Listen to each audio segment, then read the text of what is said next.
अस्सलामुअलैकुम वरहमतुल्लाहि वबरकातुहू। बच्चों, आज हम पढ़ेंगे मजमून माहौल का मुतालिया, सबक नंबर 17, मजबूत दांत सेहतमंद जिस्म। इससे पहले के पीरियड में हमने बच्चों इसका आधा सबक पढ़ा था। हमने दांतों के मुतालिक मालूमात पढ़ी थी। हमने देखा था बच्चों कि बचपन के दांत जो 7 या 8 साल की उम्र तक गिर जाते हैं, इन्हें दूध के दांत कहते हैं, और इनकी जगह जो नए दांत आते हैं, यानी दूध के दांत गिरने के बाद जो नए दांत आते हैं, इन्हें मुस्तकिल दांत कहते हैं। और मुस्तकिल दांत अगर गिर जाते हैं तो इनकी जगह दोबारा दूसरे नए दांत नहीं आते। इसलिए हमें मुस्तकिल दांतों का ख्याल रखना जरूरी है, क्योंकि दांतों का इस्तेमाल खाने के लिए और बात करने के लिए होता है। इसलिए हमें क्या करना चाहिए बच्चों, दांतों का ख्याल रखने के लिए रोज सुबह में उठे बाद और रात में सोते वक्त हमें अच्छे से ब्रश करना चाहिए और दांतों को साफ रखना चाहिए।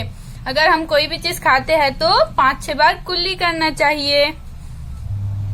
बच्चों, इससे पहले हमने अपने दांतों की सफाई के बारे में मालूमात ली है। अब हम पढ़ेंगे कि हमें हाथ की सफाई क्यों करना चाहिए और किस तरह से करना चाहिए। तो चलिए हम पढ़ना शुरू करते हैं।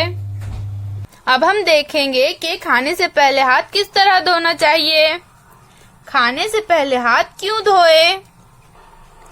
कांच का एक बीकर लो, इसमें इतना साफ पानी डालो कि वो आधा भर जाए। जमात के किसी लड़के या लड़की को इसमें हाथ धोने के लिए कहो। इस तरह से हाथ धोना है। एक कांच का बीकर लेना है बच्चों, उसमें आधा पानी भरना है, फिर उसके बाद इस तरह से उसमें हाथ धोना है। बीकर यानी क्या है बच्चों? ये कांच का एक बड़ा कटोरा।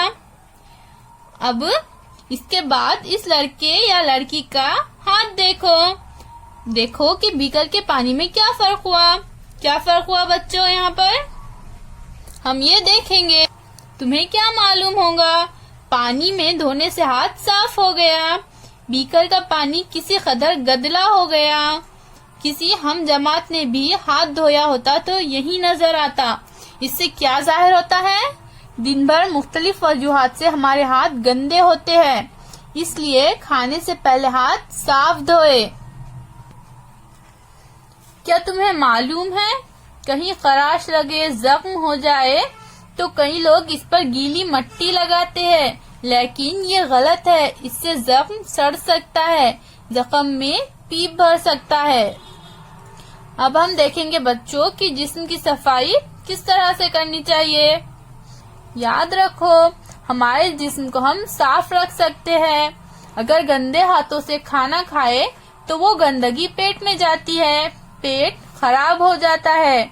इसलिए खाना खाने से पहले याद से हाथ साफ धोए। जिस तरह दांतों को साफ रखना जरूरी है, इसी तरह बालों और नाखूनों की सफाई भी जरूरी है। 5 हिस्सी आज़ा को भी साफ सुथरा रखे। इसके लिए रोज नहाना चाहिए। हफ्ते में कम से कम 1 बार बाल धोना जरूरी है।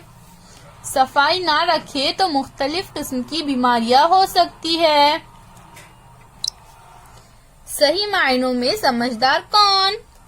सुबह सोकर उठने के बाद सब दांत मांजकर मुंह धोते हैं, लेकिन सोने से पहले जो याद से दांत मांजकर मुंह धोते हैं वो सही मायनों में समझदार। खाना खाने के बाद सभी हाथ धोते हैं, लेकिन खाना खाने से पहले जो याद से हाथ धोते हैं वो सही मायनों में समझदार। हमने आज क्या सीखा बच्चों? हमने क्या सीखा? बचपन में जो दांत निकलते हैं इन्हें दूध के दांत कहते हैं। वो 7 या 8 साल की उम्र में गिर जाते हैं। इसके बाद फिर एक बार दांत निकलते हैं, इन्हें मुस्तकिल दांत कहते हैं। मुस्तकिल दांत गिरने पर दोबारा दांत नहीं निकलते, इसलिए इनका ख्याल रखना जरूरी है। दांत गंदे हो तो वही गंदगी पेट में जाती है, जिसकी वजह से पेट की बीमारियां होती है। खेलते और काम करते वक्त हाथ गंदे हो जाते हैं। खाते वक्त तो यही गंदगी पेट में जाती है, जिसकी वजह से पेट खराब होता है। इसलिए हाथ साफ धोकर खाना खाए। बाल, नाखून और हिस्सी आज़ा को साफ सुथरा रखना चाहिए। इसे हमेशा जहन में रखें, हमारे जिस्म की सफाई हमें ही करना चाहिए। उम्मीद है बच्चों आपको आज का सबक समझ आ गया होगा। फिर मिलेंगे। अल्लाह हाफिज।